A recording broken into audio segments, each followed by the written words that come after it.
Hey, what's up? I'm Guy. That's John.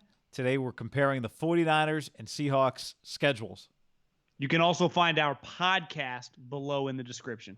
Give this video a like, that's a thumbs up, and subscribe to the channel. All right, John. Next to John, you see the 49ers schedule. Next to me is the Seahawks schedule. And we did actually individual breakdowns of both of these schedules in separate videos. But since this is one of the best rivalries in the NFL, we thought we'd look at these two schedules together. What do you think? What jumps out right away? Yeah, this is when these two teams are good. It's my favorite rivalry. Full bias, but I love it. I can't get enough of it. Heavy West Coast bias. Yeah, heavy. Yeah, but they need people like us to talk about. That's right. If we didn't exist, no one ever mentioned the NFC West. That's right. Well, one thing that jumps out immediately to me is when you look at the Niners schedule is the back-to-back New York games at the beginning of the season. And the Niners have already kind of announced, or John Lynch, I think, alluded to, they plan on, there's a lot of moving parts right now, staying on the East Coast. So when you factor in travel, it's not like they're going to be coming back and forth. So the second game won't be an early kickoff, right? You're just going to stay back there, become acclimated. The Niners have done this countless times over the last decade. Well, then when you look at Seattle, they play the teams in opposite. They don't go Jets-Giants. They go Giants-Jets. But they get them both at home, and they get them later in the season. I think it's fair to say I don't think the Giants are going to be very good. I want to say very 6-10, right? They could be feisty, but do you agree there? I think there is a chance the Jets are decent. Now, that doesn't mean 10 wins, but the division could come back to earth a little bit. Maybe they win a Patriot game. Maybe they split with the Bills. Last year they went 7-9, and their fucking quarterback had mono. Maybe they go 8-8. Their offensive line should be better. Le'Veon Bell's a little more comfortable. Adam Gase, I know everyone acts like he's a village idiot. He's won before. Depending on if the Jets are better later in the season or better early in the season, I don't know. But to me, that Jets game feels like a swing. Like, do the Niners lose to the Jets and the Seattle beats them? To me, that's got the swing game written all over it. Given that it's the earlier of the two. For a non-conference, non-division game. Because we know in the division, Arizona is going to be a swing.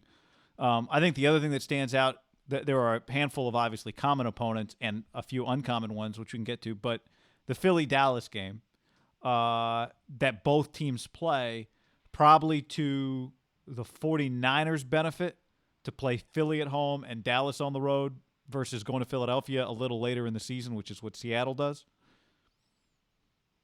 Well, if I said, okay, Guy, we're football team X, and we got to play the Cowboys and we got to play the Eagles, and you said you got to play one at home, one on the road, which one would you pick to play on the road? Dallas. I think the entire league would pick Dallas on the road, Philly, in their home stadium. So now Philly and Seattle are going to have some carryover, right? These two teams played last year in the playoffs, meaning they did extra work to get ready. The coaches are the same. You have some cohesion with playing the squad. I don't know if that means that much. You would also say Dallas, the Niners get them at the end of the season where you were going to have 14 weeks of data on McCarthy, Nolan. You're just going to have a lot of information. The Seattle Seahawks play them week 3. So they're just going to be maybe McCarthy and that group of the fire coaches that he was working with. Maybe they just have some curveballs that they had planned on like implementing throughout the first couple months, right? Where by the time the Niners see them, they'll just have more information. But you could say vice versa. I'm not trying to hype the Giants up at all, but you just never know. They got Saquon, Daniel Jones, maybe decent. You don't know that much about Joe Judge. Seattle's going to get them with a lot more information later in the season. Yeah, and the flip side of that Dallas point would be, what if Dallas early is the time to play Dallas? Dak and McCarthy, assuming Dak is playing, maybe it's Dalton. But either way, they just haven't been together that long. If it is going well, by the end of the year, maybe they really got it rolling. So that would be another thing. I do think, what about the finishes? I think the 49ers finish is tougher than Seattle's finish if we look at, say, the last 5 weeks. Whereas the Niners play Buffalo, they play at Dallas, and their Arizona game is on the road.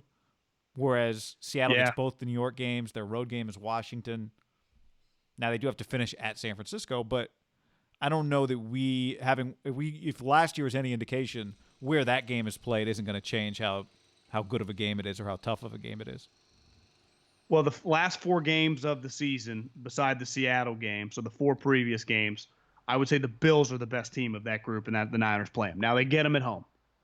I'd say the Rams are the second best team, and Seattle gets them at home. They both play Washington. You're right. The Dallas game, who knows? Maybe Dallas is kind of coming to their own. Dak and McCarthy are on the same page.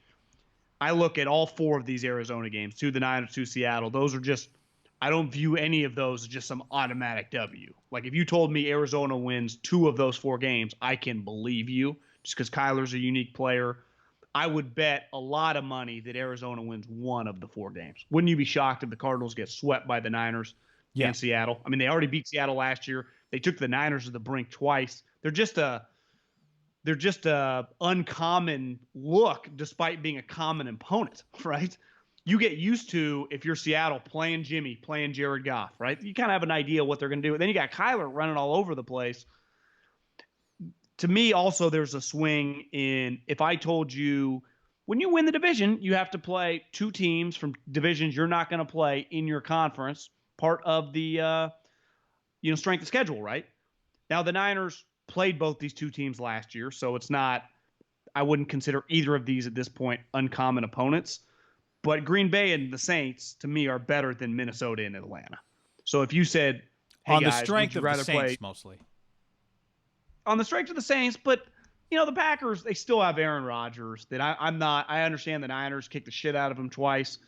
I don't look at that like some easy, like I do the Giants or something. Now, why would you? They won 13 games, but even the way it looked, because it looked really bad.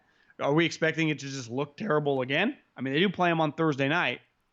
Yeah, I know you've just said, why would it look any different?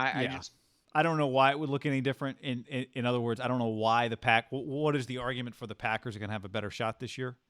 With the just a bad matchup. With the added curveball of, are they going to be their own worst? Like, are they going to be able to get their house in order, or is it going to be weird for them? Well, then would you say, well, Atlanta at the end of the season did beat the Niners, and they were kind of playing better, so maybe I shouldn't take Atlanta like some average shitty team, because they did go 7-9. They won all those games at the end of the season. They still have a lot of good players. Yeah, I mean, but they're just a weird NFL team. If I told you that they went 9-7 and made the playoffs, I think you could believe it. If I told you they went 6-10, you could believe it. Yes, right? But I also would say, as crazy as this sounds, and you made the point to me when we were just talking before we started this video, how funny it is that and this is not a pandemic shelter in place comment. It's always like this. We're always talking about NFL schedules several months out. But I will say this.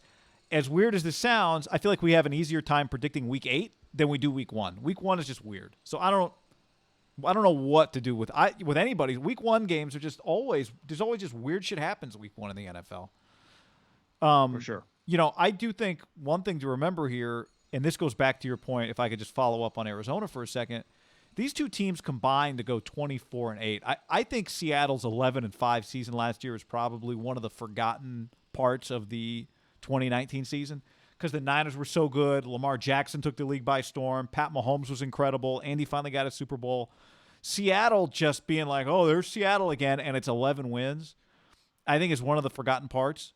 And so I think maybe Arizona, to your point, benefits from the fact that both these teams were really good last year. So both of these schedules are really tough. And as we mentioned in the Seahawks video, Seattle is number 1 in air travel distance this year. I think the Niners are 2 or 3.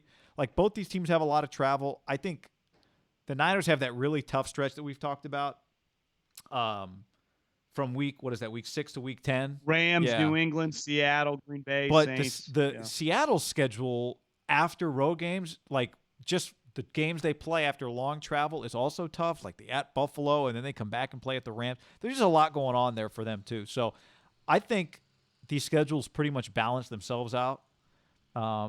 And the odds are that, when they play each other, those 2 games are going to I think these 2 teams will be within a game of each other when you take away the games they play against one another. And it's just New England at home, Dallas home and road, Philly. I think those are going to balance out for the most part. Well, I think the Buffalo game we probably don't talk enough about for both these 2 teams. The Niners, while they get them at home, it is Monday Night Football, so you're going to get Buffalo, who I think is going to be really good, probably going to win that division. That's going to be an enormous game for the Bills, right? As big as it will be for the Niners. Like that is a big showing for the Bills. Yeah. Monday Night Football, coming across the country playing. Well, Seattle gets them. They got to go to at Buffalo. Obviously, they got to go to Buffalo. After they played the Niners, that's an early kickoff. So that's a tough little stretch. You go the Niners, and then you got an early kickoff against a team that might be an 11, 12 win team. Like that's just, I look for those early kickoffs. And the one thing I saw, I think Warren Sharp tweeted this, and he's right.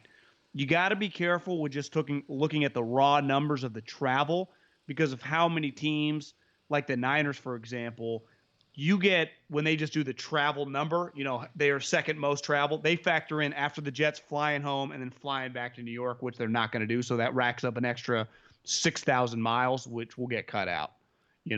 Now, whenever you're on the coast, I would imagine historically, if we looked at the last decade, it's going to be the Niners, Seattle, or the Jets, New England. Tampa. It's never going to be like the Chicago Bears led the league. No, just because I think Seattle might have been number 1 or number 2 last year too. But going to Miami, well, it feels like Seattle's always really, really high, right? Yeah. The Miami, they had a couple early kickoffs, guy. They got an early kickoff against Miami. They get an early kickoff against Buffalo. Like that's not really easy. Now, where they make up for it is getting the Giants and Jets at home, and the Niners got to get the early kickoffs there. So sometimes when you look back, like the Philly-Dallas, you'll split those type games. You'll split all the good teams. It's usually a swing game is like, damn, you fucked up and lost to the Redskins. Sometimes it's when we're talking about two teams that might be going into that last game where one team has 10 and one team has 11 wins. It's like the difference could just be some random, we screwed up we lost to the Cardinals at home. Yeah. It's not always like, yeah, you lost to Philly at Philly. It's okay, right? I think one thing that'll make this year fun for both these teams with these schedules is both of them play 2 Sunday Night Football games in the first 6 weeks of the season, not against one another, right? The Niners week 4 Philly, week 6 Rams, New England week 2 New England, week 5 Minnesota. So everyone's going to have a thought on these two teams first month and a half. For sure. Of the 4 Sunday night games, all 4 at home, Eagles, Rams, Pats, Minnesota. How would you rank them of the hardest to or easiest to hardest, or however? I think I would go Rams 1, toughest. Just because they know you. You've just played so many tough games. Their travel is minimal. Sure. Although the Rams are coming off a road game at Washington, so that's not ideal for them. I'll go New England too, just because it's Bill. Forget about the quarterback, just defensively.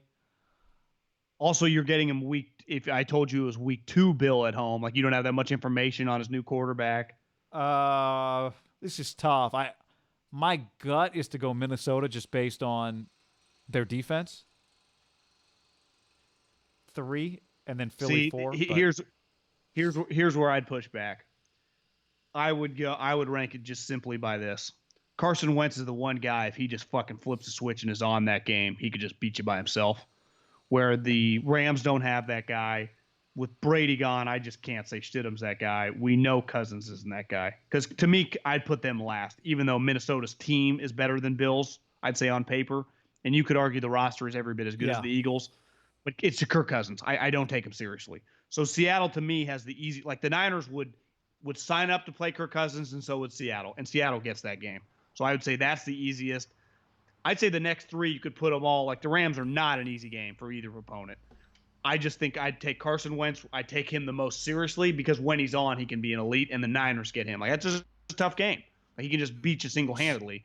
And if there are no fans, like that's just a tough game. And you could put the Rams and the Pats in kind of a coin flip. Probably take the Rams just because at least you've seen their quarterback do it. But Belichick, I would take Belichick over Goff. Yeah, it's tough. So I'd put Philly. I think Philly has the highest ceiling. I just can't. And for people who are new to us, like we've been people for many years now that have said Carson Wentz has the ability to be an elite NFL quarterback. Blah blah blah. That's a large group. We're not out on a limb. Whatever. So we like Carson is the point, but I just have to. The Rams to me have just more consistently been a tough out. Philly high ceiling, but Philly, if you're getting that version of Carson Wentz and the Eagles. That's well, why they get him week 4, Yeah. so you'd think he's healthy. Yeah, and in fairness to the Rams playing the Niners, like last year they played the Niners really, really tight. Sunday night, or it was Saturday Night Football. Yeah. Remember, it came down to Jimmy making something too incredible, like 17, 3rd and 15, 17. Yeah, Jalen Ramsey wanted to kill Taylor Rapp. All right, let us know what you think about this video down in the comments below. And do that, like it.